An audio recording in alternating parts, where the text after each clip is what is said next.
All right, welcome back to the channel. Today, something special, a little bit different. I haven't really let on too much on this channel that I'm a huge photography buff, and I picked up photography as a hobby about 6 years ago now, and I just absolutely fell in love with it. Inside this box is my absolute dream camera. And really for the past 5 to 6 years, I've been trying to hone my skill set in this hobby, specifically taking as many pictures as I can. Again, I don't share it too much on this channel, but it's a means for me to record my children growing up and the inexorable passage of time as they get older. And I love photographs as a medium to be able to document that movement in their lives, and for me to take a snapshot in any given one moment of time in their lives. So I've been using a lot of Sony cameras, exclusively Sony cameras up to this point, but I want to say 6 to 7 months ago, I stopped in at the Leica flagship store in New York City and took a look at that point, the newly released Leica Q3, the 28 millimeter version of it, and I just absolutely fell in love with the images that were being captured. I fell in love with the form factor of the Q3. I just could not justify taking that plunge, right? And it's like a $7,000 camera, probably $8,000 with everything kind of baked in. And it was very difficult for me to justify that expense. And really, I just kept saying, someday. But recently, I've been in a weird place, both personally and professionally, where I basically said, fuck it. You only live once. And I feel like I'm at the point now where I want to live this life on my terms, and I want to create and be creative on my terms. And just the emotions that those Leica Q3 images evoked in me, I wanted to try to recreate as much of that as I can. I know that those people that were taking those pictures are absolutely top-notch professionals. I get that. But if I could have one sliver of that type of Leica magic that was being expressed in those photos, I would grab that brass ring and go for it. So here it is, enough kind of rambling for me. It's here, finally got here, very quick.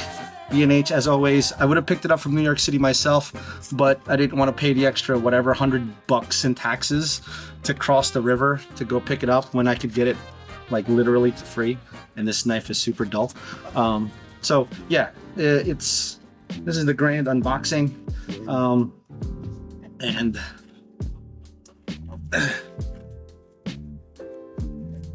let's see, make it nice for the overhead cameras.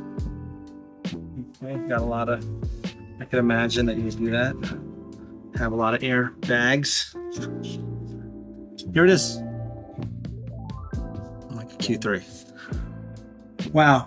I'm a little flabbergasted, quite honestly, to be able to be holding this finally in my own bare, grubby hands. Yeah, no, nice. Wow.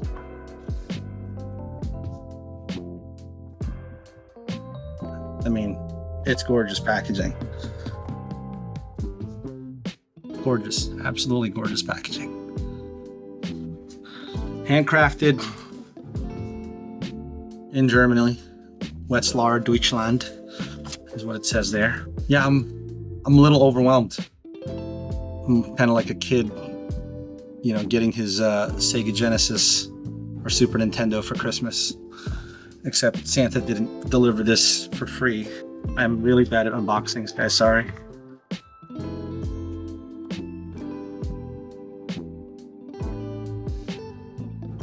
I don't know what camera is capturing this, but there she is.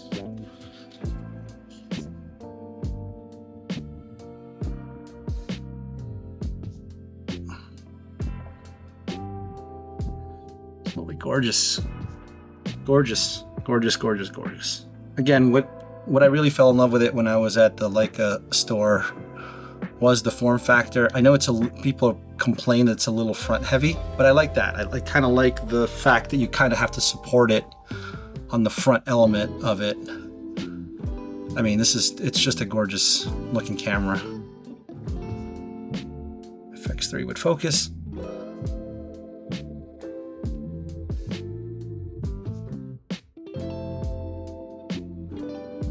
Okay, so that's the body. Inside you get a little note. It's the quality assurance from the QA group team that does it. You get all of the requisite documentation materials. I mean, it's absolutely gorgeous. Registration materials. I believe this is the accessories. Yep, you got the battery here, which I will subsequently put in. It's in now. That battery slot. Focus for me, FX3, right? And then you get the requisite USB-C cables. What's great too is, and then you get an included strap. You get an included strap for the camera itself. It's great, nice looking. And then filter thread. Again, I'm absolutely in love with this thing. Like I said, for me, it's about chasing my dream, my passion. It's become a little bit more than a hobby. I've been able to put pieces of art inside my home. When I have friends and colleagues come over, they look at it and they ask who took these photos, like I bought them from some gallery. And I'm proud to say that it was me, that I took them. So, and it's great to be able to see pictures of my kids when they were younger. Even, you know, for us, 2 years as adults doesn't seem like a long time, but when you're raising a 3-year-old, an 8-year-old, and a, you know, now 14-year-old, every year is such a huge jump in who they are, what they look like, and to be able to capture those images and be able to crystallize them in time is really worth a lot to me. As a matter of fact, it's priceless. I'm sure I'll look back on those days and those pictures and remember the memories that come along with them. So I'm hoping, to me, this is a memory making machine. I mean, I know memory capturing machine, I should say. And to me, that's going to be priceless. And, you know, if I could put some artistic or creative flair to that, I think that's an added bonus. So I'm hoping that, you know, you come along with me on this journey. I'm gonna do more videos about photography. I've been kind of keeping that away from the channel. I'm not sure why, because a lot of tech YouTubers do it. But yeah, so I am gonna do more videos about it because I do want you guys to see my process, and, you know, somebody who's picking it up as a hobby and trying to grow their skill set, see if there's things maybe you can learn or I can share. Maybe I can learn from you. So yeah, anyway, I'm looking forward to this. I'm very excited. Like I said, I'm kind of a kid during Christmas, cracking this open. So again, just a quick unboxing video. Just wanted to let you guys know that I copped the I guess at this point, old Q3 28mm. The new one is out, the 43mm. But I went with the 28 just because I think it's got a little bit more versatility for me, for at least my use case. So with that, like I said, be on the lookout for a little bit more camera content on the channel if that's what you like. I know it deviates a little bit from my normal home theater, personal electronic stuff, but again, I love to be able to use this forum to be able to kind of show my creative expression. So with that, I'll check you later. Peace.